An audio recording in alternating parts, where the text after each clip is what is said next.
world of the Bible, being affected by leprosy was not a good thing. Now, there are lots of things we don't understand about what the Old Testament and the New Testament have to say about leprosy. Leviticus, for example, has 2 whole chapters dedicated to telling the priests how to diagnose leprosy and what to do if it clears up on its own.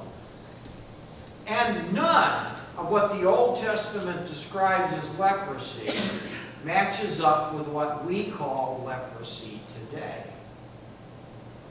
Usually translations today will say skin disease for the Old Testament rather than leprosy. The proper name, okay, so the first part of today's sermon is going to be Leprosy 101. Okay? The second part's going to be 2 stories. And the third part's going to be its significance for us, or so what? Okay, Leprosy 101. What we call today leprosy is properly Hansen's disease, and it is found only in humans and armadillos. It's caused by the bacterium Mycobacterium leprae, and it's still common today in places like Brazil and India, but it's curable with drugs after about 6 to 12 months of taking them. Apparently, what we call leprosy didn't even exist in the Mediterranean world in the days of the Old Testament. It's pretty clear that what we call leprosy came into the Mediterranean, into the area of Palestine and so on, about 300 BC. So everything in the Old Testament about leprosy is before that. Usually, we assume it's any kind of skin disease, eczema, psoriasis, any kind of brokenness in the skin. So when we get to the New Testament, maybe that's real leprosy, and maybe it's not in our Luke text. Doesn't really matter, because the effects of leprosy were serious.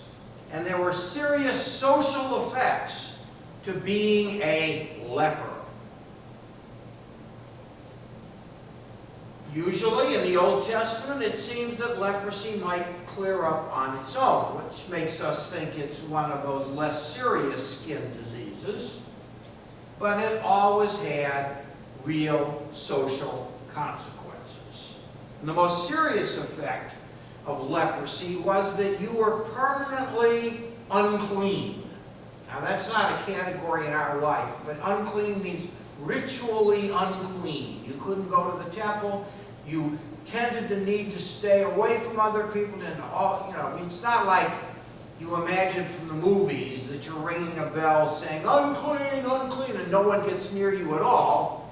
But still, you tended to stay home. You tended to stay away from crowds.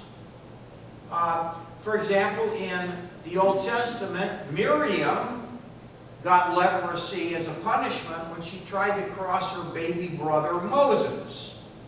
But it clears up after 7 days, yet while she's a leper, she has to stay outside the camp. King Uzziah in the Old Testament was a leper, and he had to have his son help him reign because he couldn't do all the things that kings needed to do. So being a leper was not a good thing.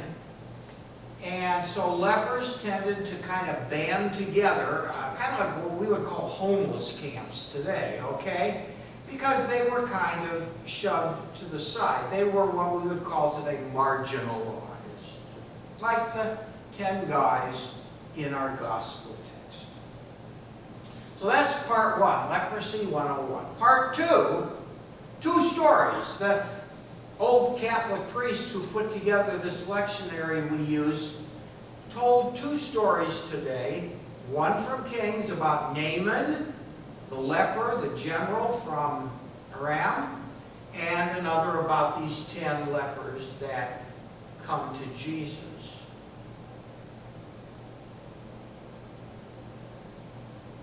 you notice that these 10 lepers have kind of banded together because society has pushed them aside. And so they hang together. They even ignore that old age division between Jews and Samaritans. These are people who hated each other for a couple centuries now. But being a leper was kind of something that put you together with other people, even if they were different, because leprosy was serious. Now, I love the Old Testament story about Naaman because there's some humor in it. Did you notice this? Like, first of all, Naaman finds out about the man of God, Elisha, from the little servant girl, who's his wife's servant girl, and she's been captured. Let's say slave, huh? She's been captured by the Aramean army. And she says, you know, if you would go to Israel, you'd find a man of God and he could heal you. So what does Naaman do? He goes to his boss and has his boss write a letter to the king of Israel saying, I'm sending you my general Naaman, heal him. Whoa. So the king of Israel rends his garments because he's feeling that this is a way of creating a chance for Aram to attack Israel, because I'm not going to be able to heal this guy. Fortunately, Elisha hears about this, sends a message, have Naaman come to me.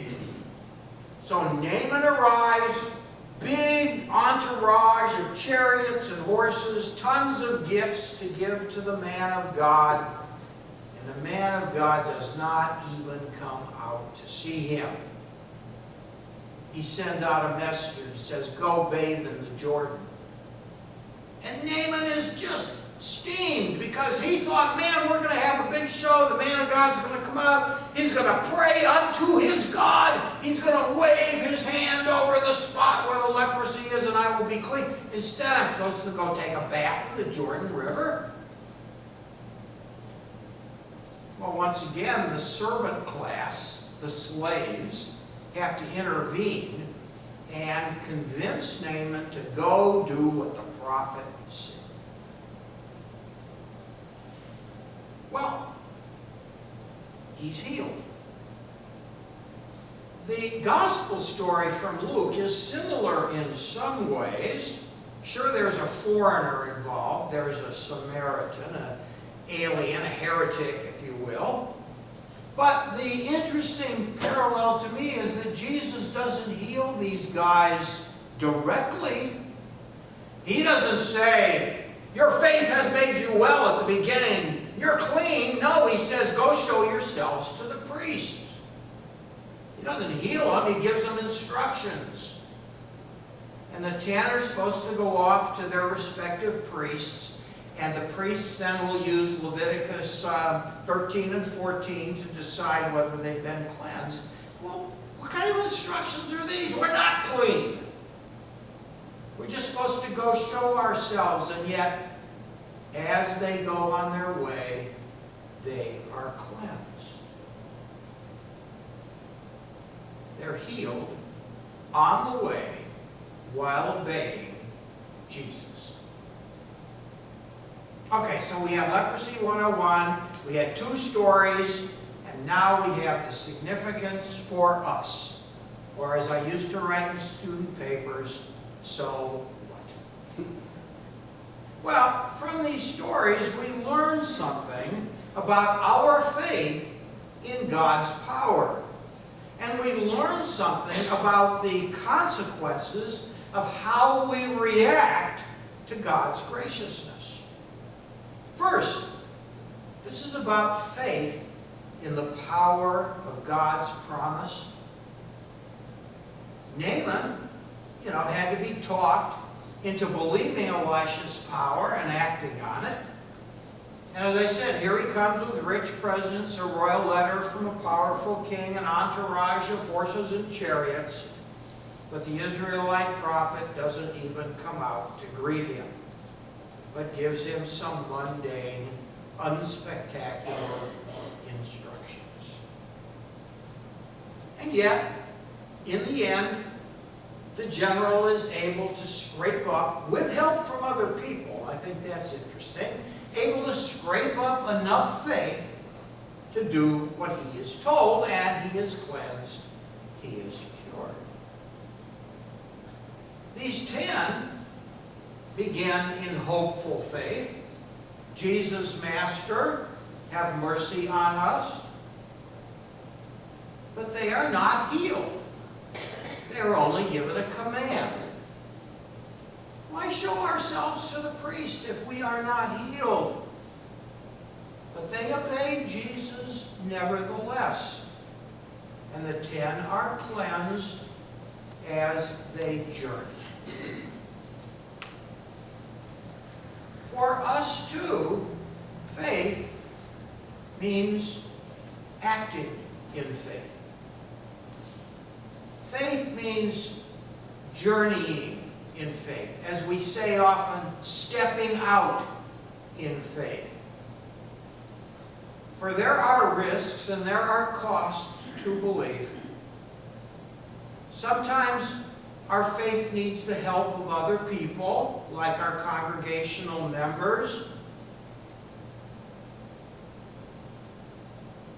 Stepping out in faith means we don't get to choose which rivers we're going to bathe in.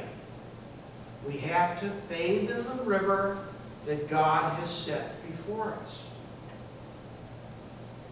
In a sense, we cannot wait until we are healed in order to obey Jesus, in order to bathe in whatever river God has set before us. We can't wait until we're no longer sinners.